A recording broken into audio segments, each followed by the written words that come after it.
अस्सलाम वालेकुम प्यारे बच्चों। आज हम सीखेंगे टे। टे से टोकरी,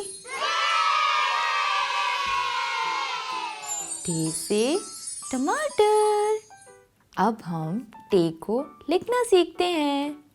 हम सबसे ऊपर वाले नुक्ते पे अपनी पेंसिल रखेंगे और तमाम नकात को आपस में इस तरह से मिला देंगे और इसके ऊपर छोटी सी तोएं बना देंगे तो ये बन जाएगा टे। बिल्कुल इसी तरह से अब हम एक और टे लिखना सीखते हैं।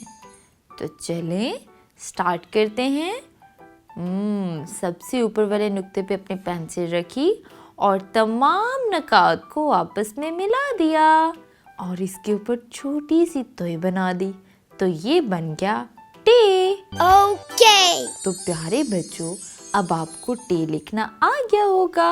अब बाकी तमाम टे की प्रैक्टिस करें और अपनी मामा को दिखाएं। तब तक के लिए अल्लाह हाफ़िज़।